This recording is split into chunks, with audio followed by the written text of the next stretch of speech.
Bienvenidas y bienvenidos al primer capítulo de 80 años, Voces que Conectan, un podcast de ONU Chile en el marco de la conmemoración de los 80 años de Naciones Unidas, esta organización que hoy día reúne a más de 190 países. ¿Cuál es su propósito? ¿Es verdad que Chile es uno de los países que fundó Naciones Unidas? ¿Y cómo nuestro país y el sistema de Naciones Unidas, es decir, todas sus agencias, y desde su fundación se colaboran mutuamente para mejorar la vida de las personas, tanto en Chile como en el mundo? Quienes saben de cooperación internacional dicen que la ONU contribuyó a mejorar la vida de las personas durante el último siglo. Su propósito, de hecho la carta fundante lo dice, es contribuir al progreso de todos los pueblos, de las naciones grandes y pequeñas, dice la carta, como también dice de los hombres y mujeres, para evitar sobre todo, el flagelo de la guerra. Evitar a las generaciones futuras el flagelo de las guerras mundiales, que es la razón por la que se funda Naciones Unidas, ¿no es cierto? Entonces, ¿qué pasaría si ONU no existiera? A propósito de cuestionamientos que aparecen además en el sistema internacional o de las dudas que tienen muchas personas respecto al rol de este organismo internacional, vamos a abordar también esos desafíos que tiene hoy el multilateralismo y la misma organización en este primer episodio en el que además nos sumergiremos en la historia precisamente de las Naciones Unidas, en las razones por las que se fundan, en quiénes son las y los chilenos que forman parte de esa historia, como por ejemplo la propia Gabriela Mistral, que fue la primera mujer representante de Chile en Naciones Unidas. Y para tener esa conversación tenemos a dos súper invitadas. La primera es la ex canciller Antonio Urrejola, una de las voces más destacadas en el ámbito de los derechos humanos y de las relaciones internacionales de nuestro país. Fue ministra de Relaciones Exteriores, ha colaborado con organismos como el PNUD, que es el Programa de las Naciones Unidas para el Desarrollo, la OIT, que es la Organización Internacional del Trabajo, el Banco Interamericano del Trabajo, el BID, y la OEA, que es la Organización de Estados Americanos. De hecho, ha acompañado la implementación del Acuerdo de Paz en Colombia y actualmente es representante especial del secretario general de la OEA para asuntos de Belice y Guatemala. Muchas gracias, ex canciller. Antonia, ¿cómo estás? No, gracias, Lucía. Un gusto por estar acá en este primer capítulo. Primer gran capítulo. Y tenemos por este otro lado a María Ignacia Carvajal, que es parte de una nueva generación de profesionales que están abriendo ese camino en el mundo de las relaciones internacionales. Es egresada de Estudios Internacionales de la Universidad de Chile y a su corta edad ya ha tenido la oportunidad de conocer por dentro el trabajo de Naciones Unidas, colaborando en UNICEF, en la oficina de la Coordinadora Residente de ONU en Chile, la Oficina Regional del Alto Comisionado para los Derechos Humanos. Ha impulsado iniciativas de comunicación, participación juvenil y fortalecimiento democrático al interior de las agencias del sistema de Naciones Unidas. Bienvenida, María Ignacia. Muchas gracias, Lucía, un gusto estar acá y bueno, también muchas gracias a ONU Chile por darnos esta oportunidad. Una súper buena oportunidad también es la de visitar la página onu80chile.org, onu80chile.org, porque de esta conversación probablemente salgan ganas de conocer más hitos que vinculan a Chile y a Naciones Unidas en esta historia de colaboración e impacto mutuo, y ahí las van a poder encontrar. Y a mí me parece que, como decía, una parte importante es entender por qué se funda, cuál es el contexto en el que se funda Naciones Unidas, para entender el propósito y por qué existe y es importante. Antonia, cuéntanos un poquito de eso. Yo creo, bueno, para hablar del contexto hay que remitirse primero a la Sociedad de las Naciones, que fue una primera iniciativa después de la Primera Guerra Mundial, una iniciativa que tuvo además el presidente Woodrow Wilson de Estados Unidos, que no resultó en parte porque las potencias más importantes del momento no estaban, entre eso el propio Estados Unidos, porque cuando se llevó al Senado para la ratificación fue rechazado. No se pensaba que era importante. No, porque además afectaba a la soberanía. Mira, y la injerencia. Hay muchos temas, si uno revisa lo que fue el debate de la Sociedad de las Naciones y por qué fracasó, y lo que fue el debate para Naciones Unidas, hay muchos temas que siguen siendo en el debate respecto de Naciones Unidas. Es bien impresionante, uno de los cuales tiene que ver con la injerencia y la soberanía. Es decir, ¿cómo le vamos a entregar, que es lo que se dice, ¿no es cierto?, parte de nuestra soberanía a un organismo que decida por todos, incluyendo por nosotros como país? Bueno, pero existe Naciones Unidas. ¿Qué fue lo que pasó? Lo que pasó, bueno, Naciones Unidas, todo el mundo habla de 1945, cuando estaba terminando la guerra, pero se empezó a conversar esto antes, y uno de los orígenes tiene que ver, por ejemplo, en un encuentro que tuvo Winston Churchill con Roosevelt en Canadá, en un buque de guerra en Canadá, donde Winston Churchill, la verdad es que él fue a pedir el apoyo de Estados Unidos en la guerra, porque Estados Unidos no estaba todavía en la guerra. Pero en esa conversación surgió una declaración, una carta de intenciones, que es la Carta del Atlántico, porque estaban en el Atlántico, donde hay un conjunto de temas donde ellos concuerdan, un conjunto de temas que van a estar posteriormente en la Carta de Naciones Unidas, como por ejemplo el no anexar nuevos territorios, la autodeterminación de los pueblos, el tener gobiernos independientes, paz y seguridad, cooperación, es decir, un conjunto de elementos que vamos a empezar a ver, y creo que es súper importante referirse a eso porque a partir de eso empiezan un conjunto de otras reuniones. En realidad, Naciones Unidas empieza a surgir porque los aliados quieren unirse contra el eje, que es Alemania, Italia y Japón. Y por lo tanto, ¿cómo concordamos posiciones comunes entre las cuales está ninguno se va a rendir, o nos rendimos todos o no se rinde nadie? Por ejemplo, el actuar de manera mancomunada. Y ese es el origen de Naciones Unidas hasta que llegamos a San Francisco, ¿cierto?, en 1945, cuando se firma la Carta de las Naciones Unidas. Pero se empieza a conversar Naciones Unidas, el concepto que fue también de Estados Unidos, no Woodrow Wilson, perdón, sino Franklin Delano Roosevelt. Él hablaba de Naciones Unidas porque era las Naciones Unidas contra el eje. Uh-huh. Era la unidad, era en el fondo cómo nos unimos para enfrentar el eje que era Alemania, Italia y Japón. Y en esa conversación surge la Carta de Naciones Unidas y este acuerdo que crea Naciones Unidas en octubre de 1945. Y ahí son solo 60 países los que firman esa carta. Y entre ellos está Chile. Chile es uno de los 60 países que funda Naciones Unidas. Efectivamente, Chile es uno de los países fundadores y de hecho en su momento Chile ratificó la Carta de Naciones Unidas antes de que entrara en vigor. No esperó a que entrara en vigor, porque requería, como siempre sucede en estas cosas, un conjunto, no recuerdo el número ahora, de países que adhirieran, y luego Chile lo trajo al Congreso y fue ratificado, la verdad es que con muy poco debate, con una convicción de la importancia que tenía ser parte de esta organización. Y a ti, María Ignacia, estamos hablando del año 1945. Quiero que quienes nos están escuchando imaginen este escenario. Hay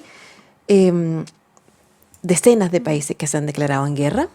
Si hoy día nos duelen las guerras que estamos viendo, quiero que se imaginen un contexto donde hay más de 60 países que se han declarado en guerra, que incluso Chile le declara la guerra a Japón.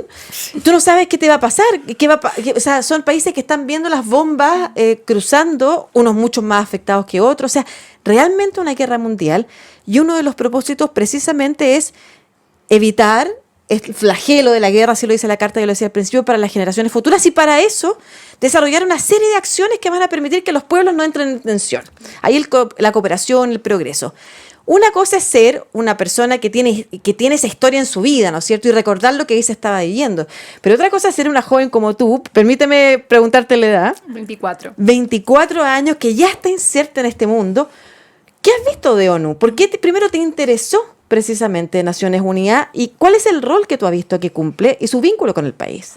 Bueno, yo no tengo el bagaje claramente que tiene la exministra, pero creo que algo puedo contar de mi tiempo en ONU. Yo llevo ya más cerca de un año y medio relacionada con la organización. Yo estudios internacionales y bueno, por la carrera que tengo también eso me llevó a querer unirme a la organización y empezar a hacer práctica, a hacer pasantía. Y claro, me parece muy interesante lo que dices de que, esta Naciones Unidas existe hace 80 años y por qué los jóvenes, nosotros de 20, 30 millennials, se interesan en unirse a la organización. Y yo creo que es también porque la misión de Naciones Unidas de la paz, de la cooperación, todavía sigue vigente y todavía vemos jóvenes que queremos seguir por esa senda y también seguir construyendo una Naciones Unidas que sea mucho más inclusiva. Muchas veces se dice que la organización está muy apegada a la élite y parte de los bulos o de la narrativa en contra que se construye contra la organización tiene relación con eso, de que es una organización muy apegada a la élite, que solamente es para un tipo de persona. Y yo creo que se han ido abriendo espacios para que nosotros jóvenes podamos participar. Y en ese sentido, bueno, yo estaba en UNICEF, estaba en la oficina de la coordinadora residente, que es básicamente como si Naciones Unidas fuera un país, la oficina de la coordinadora residente sería su embajada. Y ahora también en el Alto Comisionado de Naciones Unidas para los Derechos Humanos, haciendo un parte de consultoría. Y yo creo que es ahí donde tú también puedes ver la importancia de la organización hoy en día. O sea, se sabe muy poco de Naciones Unidas, la sociedad civil no conoce lo que es. Yo misma, antes de entrar a la carrera, tenía una visión bastante distorsionada de qué es Naciones Unidas, para qué sirve, cómo opera en Chile. todavía se tiene esta noción de que Naciones Unidas es un tipo de gobierno mundial que le dice a las personas o a los países qué es lo que tienen que hacer, cuando en ningún caso es así. Y estando dentro del sistema, tú también puedes ver lo vital que es para que el país, no solamente que el país siga estando inserto dentro del sistema, sino que para que ciertos programas de políticas públicas puedan seguir avanzando. El trabajo que Naciones Unidas ha hecho, por ejemplo, en términos de cooperación técnica, o no sé, Chile entró a Naciones Unidas como país fundador, pero ya a partir de los 50 empezaron a llegar muchas de las agencias de Naciones Unidas. UNICEF fue la primera, si no estoy equivocada, OIM, ACNUR, etc. Y lo importante que fue también la organización, por ejemplo, para vacunar a niños y niñas, o lo importante que fue para llevar, por ejemplo, leche a niños y niñas también, o lo importante que fue durante la dictadura también para poder apoyar a quienes tenían que salir del país exiliados, en el caso de ACNUR. Entonces, yo creo que ese fondo, esa misión de ayudar a las personas, esa misión de la cooperación, del multilateralismo, sigue estando ahí.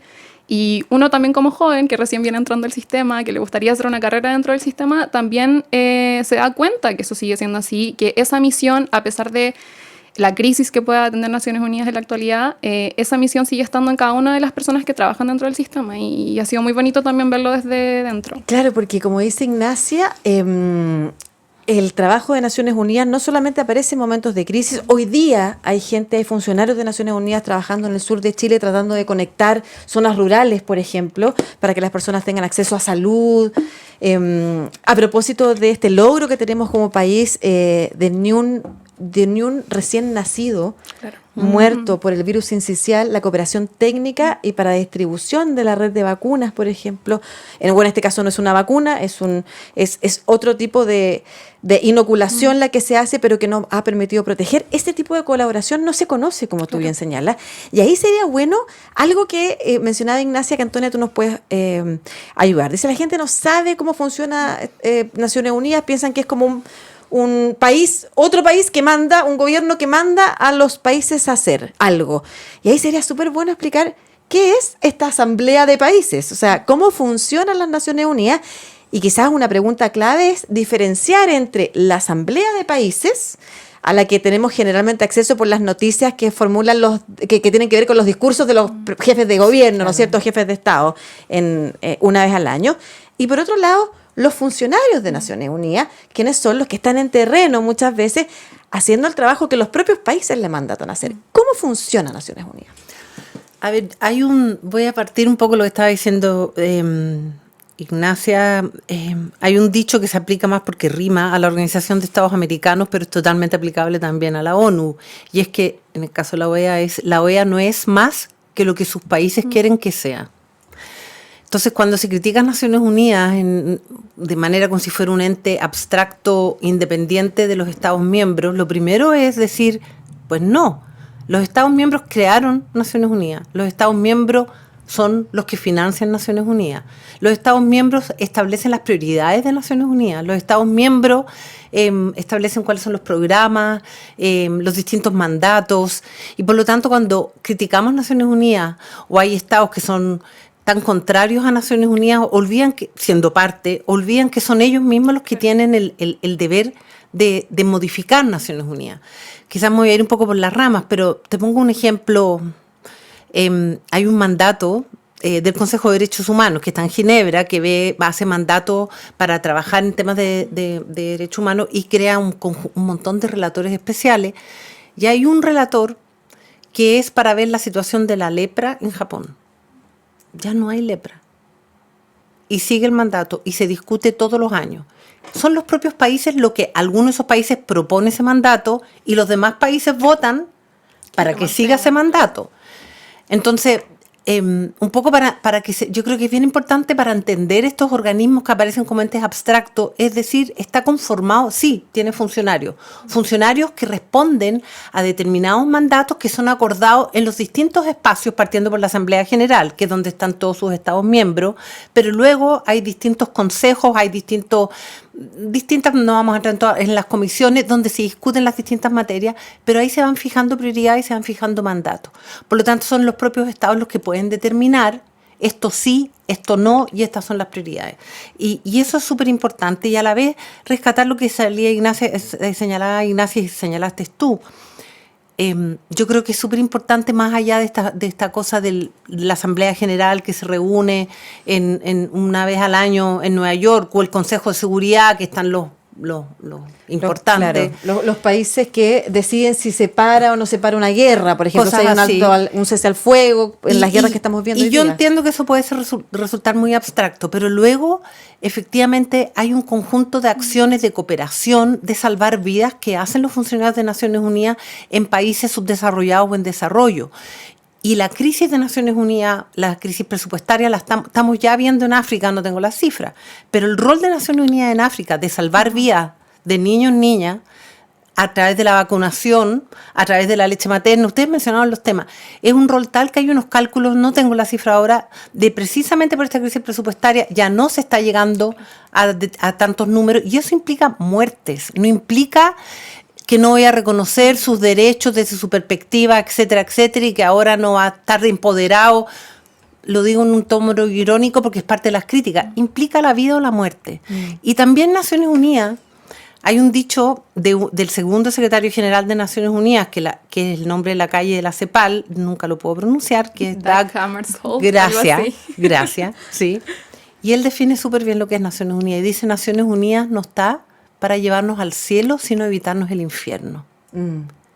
Recordemos lo que hablábamos al inicio, Naciones Unidas se creó en un contexto de una Segunda Guerra Mundial, del Holocausto y la cantidad de barbaridades y crímenes de lesa humanidad que se cometieron, además de crímenes de guerra, etcétera. Y se creó en ese contexto, y se creó precisamente para establecer reglas mínimas de convivencia para evitar volver al infierno. Y Naciones Unidas, con todos los problemas, ha logrado en determinados territorios del mundo evitar el infierno. Y ha tenido países como Camboya, ha podido parar guerras civiles, ha podido ayudar a los países a surgir desde las cenizas, crear institucionalidad y poder tener elecciones y tener autodeterminación y decidir su futuro. Con todos los problemas, y no los quiero negar, pero están las vacunas, está la erradicación de la viruela, Naciones Unidas, está todo eso, y están todos estos esfuerzos de misiones especiales que es para que la gente por lo menos no caiga en el infierno. Yo estaba... por favor, dale, Ignacia. Sí, perdón, que me quería agarrar un poco de lo que decía la exministra de lo importante que es, por ejemplo, Naciones Unidas en África. Y yo creo que ahí también está un poco el problema de por qué se levantan de repente estas críticas. Tal vez en Chile nosotros no podemos ver tanto cuál es el trabajo que despliega Naciones Unidas, porque Chile es un país graduado de la cooperación internacional. Para efectos internacionales somos un país rico, un país de altos ingresos, entonces la cooperación internacional no llega como llegaría a África, a países en Asia, etc. Entonces también de ahí viene un poco esa crítica de por qué no estamos viendo los resultados de Naciones Unidas, pero es cierto lo que tú dices, o sea, hay países en África en los que Naciones Unidas directamente es el Estado, o sea, es la institucionalidad que existe, es el orden que existe, proveen de seguridad, además de proveer de alimentación, educación, etcétera. Entonces tal vez un poco como invitar a la gente también a que pueda conocer de esos espacios y de cuál es el trabajo que se hace más allá de Chile. De repente en Chile no hay tanto proyecto, por lo que yo comentaba, pero para otras personas en otras poblaciones es realmente una institución de vida o muerte. Claro, y aún así, sí hay proyectos acá que se están desarrollando. Yo mencionaba, por ejemplo, el Comunidades Conectadas, que se está desarrollando en el sur, u otros. Bueno, por supuesto, en momentos de crisis, cuando ha habido terremoto, maremoto, la contribución a reconstruir ha sido importante.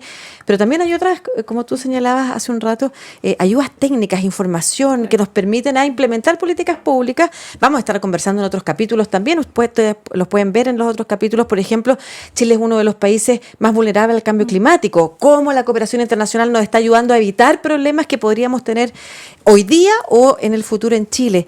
Pero me acordaba a propósito del segundo secretario general de Naciones Unidas, que falleció en un accidente poco explicado, precisamente en la búsqueda de negociaciones de paz, que los funcionarios de Naciones Unidas hoy día están muriendo en el mundo también.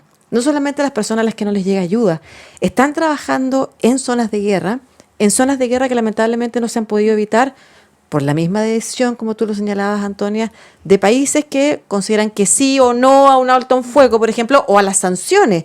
Hoy día funcionarios de Naciones Unidas están siendo perseguidos también por las sanciones que han impuesto a quienes se considera que están cometiendo crímenes de guerra. Entonces, es bien importante eso de separar los funcionarios de Naciones Unidas que están trabajando día a día, que han muerto también muchos en estos conflictos, de los mandatos de los países, como tú decías, de los mandatos que hacen que la organización pueda funcionar más o mejor. Y ahí entramos en una conversación que es clave, que tiene que ver con las reformas que necesita Naciones Unidas para los tiempos que hoy día corren y las demandas que el escenario global tiene también. En este contexto de crisis de multilateralismo que se dice, de crisis de cooperación internacional, si eso es lo que está en crisis, no es Naciones Unidas, la decisión de cooperar con otros países. Primero, a ti como analista además, que tienes un podcast de análisis internacional, Antonia, te pregunto, ¿cuál es el contexto? ¿Por qué se genera este contexto de crisis de cooperación internacional? Y en ese contexto, ¿qué reformas debieran implementarse en Naciones Unidas a tu juicio para responder mejor a lo que la ciudadanía espera? A ver, yo creo que lo que ha pasado en relación con el contexto, los debates que vimos, estábamos hablando al inicio, cuando se crea la Sociedad de las Naciones y posteriormente Naciones Unidas, son similares a los que se dan hoy día. El tema del veto de los 5, que fue un tema, países. De los 5 países, que fue un tema que hubo mucha discusión en San Francisco, de países. Australia, por ejemplo, decía no voy a votar a favor de este veto si es que no excluyen, por ejemplo, cuando uno de estos países no puede vetar cuando se trate de no buscar soluciones pacíficas a las controversias, por ejemplo. Y el representante de Estados Unidos dijo o hay veto o no hay carta y rompió la carta. Entonces, estamos un poco lo pongo como contexto porque a veces uno hoy día ve todos estos debates a un nivel de agresividad y se da cuenta que son más o menos los mismos temas. La única diferencia hoy, bueno, son varias, pero yo creo que la más importante es que a pesar de todas las diferencias que hubo cuando se creó Naciones Unidas, había como un ímpetu del nunca más, había como este ímpetu de lo que fue el Holocausto y lo que fue la Segunda Guerra Mundial, y más allá de las diferencias había la sensación de que esto no puede volver a suceder y necesitamos ponernos de acuerdo y tener una organización para evitar volver al infierno. Hoy está mucho más fragmentado el mundo. Antes el debate de los grandes países era entre los aliados y el eje. Hoy día está mucho más fragmentado. Y al estar más fragmentado es mucho más difícil ponerse de acuerdo. Pero también me parece que el debate hoy día respecto del rol del multilateralismo, de no respetar las mismas normas que estos países crearon, ¿cierto? Las normas del derecho internacional humanitario, que hoy día las hemos visto completamente olvidadas y violadas, creo que está bien relacionado con lo que estamos viendo al interior de los países. Creo que no podemos discutir de la crisis de multilateralismo si no hablamos de la crisis de las democracias, porque al final lo que está en discusión son las normas del juego que habíamos todos concordado, que era la manera de relacionarse, internamente o externamente. Y hoy eso está completamente en crisis y puesta en cuestión. Tu opinión, Ignacia, desde una visión también que está aprendiendo a conocer dentro del sistema, que vienes con este bagaje de mujeres jóvenes que no se conecta quizás tanto con los orígenes de Naciones Unidas, pero sí con la crisis que nos describe Antonia hoy día. ¿Qué te parece a ti que sería importante reformar? No, yo creo que es muy similar. Me tomo mucho de lo que dice Antonia con respecto a que la crisis del multilateralismo también es como un sinónimo o es representatividad de la crisis que vivimos dentro de los países en términos democráticos. Finalmente, Naciones Unidas también es parte de un orden liberal que se está quebrando, de ciertas normativas o de ciertas reglas que como humanidad hace 80 años creamos y que hoy día ya pareciera ser que ya no son tan importantes, o pareciera ser que ya todos los países no suscriben a ellas o preferirían no suscribir a ellas. Y en ese sentido yo creo que es fundamental que Naciones Unidas se adapte, o sea, no solamente en términos de, mucho se habla, por ejemplo, de unificar mandatos o, no sé, de eliminar algunos, que yo creo que sí, también es fundamental en términos como de burocracia y también en términos financieros, pero yo creo que también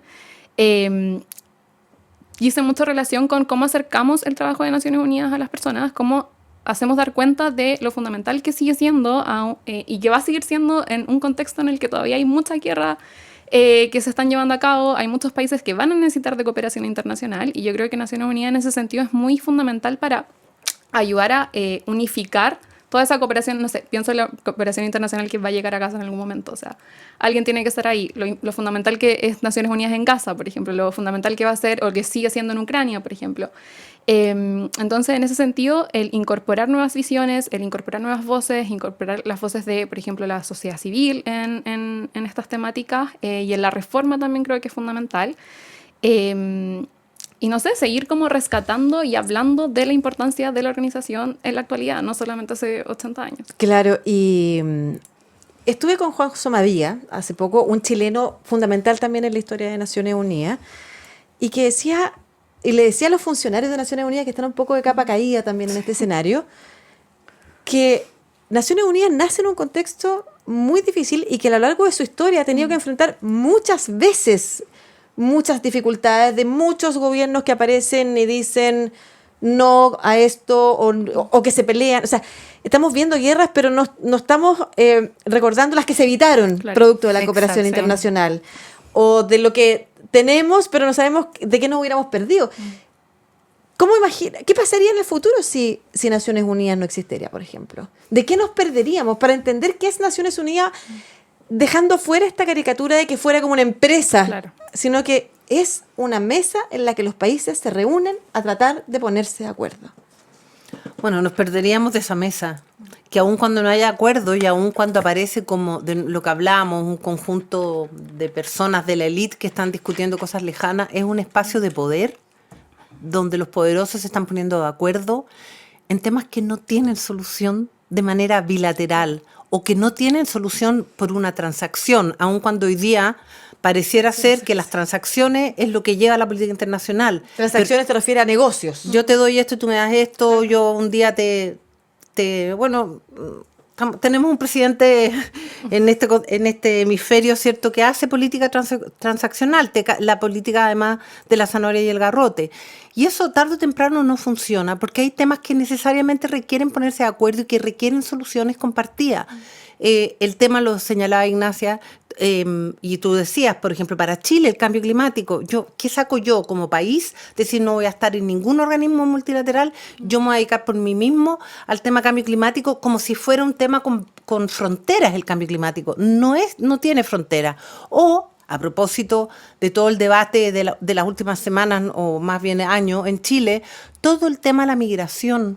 Yo puedo tener las recetas que yo quiera como presidente o presidenta de Chile, pero yo requiero sentarme en una mesa con los países vecinos, con los organismos técnicos, ver experiencias comparadas, porque yo puedo tener unas recetas maravillosas, pero yo necesito que alguien me diga, ¿sabes que esa receta se aplicó y esto fue lo que pasó, fue un desastre, esta receta quizás te conviene más? Y eso es parte del trabajo que se hace en Naciones Unidas. Yo voy buscando soluciones a mis problemas y aprendo de otros que ya lo vivieron y me voy poniendo de acuerdo para buscar además soluciones compartidas, porque no vivimos aisladamente, cada vez menos por lo demás. Y ahí algo que es clave, a propósito de lo que mencionaba Antonia, es que para países como Chile, estar en un contexto donde todos los países valen lo mismo y su voto vale lo mismo. Sí. Salvo el tema del Consejo de Seguridad, que ha sido puesto sobre la mesa nuevamente, incluso por la primera ministra de Italia, por el jefe de gobierno finlandés, así como tenemos que cambiar. Y vamos a explicar rápidamente ese tema para quienes nos están escuchando. El Consejo de Seguridad, que decide los altos al fuego, las guerras, en fin, está integrado por 11 miembros, 5 de los cuales son miembros fijos, que son países como Estados Unidos, Reino Unido, Francia, China y Rusia. Esas 5 potencias tienen poder de veto, que es decir, que toda la Asamblea vota a favor de algo. Luego llega el Consejo de Seguridad, están todos de acuerdo. O sea, hay un país que no está de acuerdo, que es lo que hemos visto mucho este año, ¿cierto? A propósito de la guerra, entonces no se puede implementar nada. Ese poder de veto se está cuestionando nuevamente. Ha sido cuestionado siempre de los orígenes, como tú decías, pero hoy día está más cuestionado sobre la mesa que nunca. Pero en general, en los acuerdos, en la Asamblea, cada país es un voto. Yo creo que eso es algo que te enseñan como en estudios internacionales 101, como en el primer ramo. Siempre hablamos del Consejo de Seguridad y siempre se intenta reducir Naciones Unidas a los problemas que tiene el Consejo de Seguridad, pero se nos olvida que existe la Asamblea General, que es realmente este foro donde todos los países del mundo tienen un voto y cada voto vale lo mismo, o sea, cada voz vale un voto y así. La Asamblea ha sido fundamental, por ejemplo, cuando hablamos de temas de descolonización, cuando hablamos de temas de terminar con el racismo, no sé, temas de ese calibre, pero el día de hoy también sigue siendo un foro en el que todos los países realmente pueden dar su opinión y todos los países pueden decir al menos que algo no les parece. Y creo que nos estamos olvidando tal vez de lo importante que es continuar con ese foro y continuar con esta idea de que todos los países valen lo mismo, al menos en términos narrativos, porque de lo contrario, claro, o sea, ¿qué va a hacer? Y en la práctica también, no solamente narrativo, porque Chile ha impulsado acuerdos este último tiempo, por ejemplo, relacionados con el tema del cambio climático, que insistimos está en otro de nuestros capítulos. y en los que se ha podido poner a grandes potencias precisamente armando coalición de países. Me acuerdo de la coalición de países isleños, por ejemplo, jóvenes isleños que este año consiguieron que la Corte Internacional de Justicia se pronunciara a favor de lo que es la sobrevivencia de sus propias naciones. Y ahí, Lucía, yo creo que también es importante destacar que la Asamblea General y la Naciones Unidas en general no solamente está en los países, no solamente hay estados, también convergen organizaciones de la sociedad civil, también converge el sector privado. Entonces, ¿qué mejor foro o qué mejor instrumento, qué mejor lugar en el que hacer converger a ciudadanía, a organizaciones de la sociedad civil, a sector privado y además a los estados para, como decía Antonia, buscar soluciones comunes a problemas que son globales y de los cuales nunca vamos a poder escapar de forma individual. Estamos cerrando este primer capítulo que nos permite reconocer la historia, el rol, entender cómo funciona, saber que hay muchas cosas de las que nos perdemos de Naciones Unidas, pero para cerrar y volviendo al origen de Naciones Unidas, ese momento, y al vínculo con Chile, Antonia, los personajes, yo mencionaba a Gabriela Mistral al principio, Juan Somavía, la relación estrecha entre Chile y Naciones Unidas desde sus orígenes hasta hoy, para que podamos también entender esa conexión y lo importante que ha sido mutuamente esa relación. A ver, yo creo que tú mencionaste algunos personajes, creo que hay uno que no hemos mencionado, que es Hernán Santa Cruz, que fue un abogado chileno que es conocido porque fue uno de los redactores de la Declaración de Derechos Humanos, que no deja de ser importante porque fueron 8 y él era uno. El único latinoamericano, el único latinoamericano.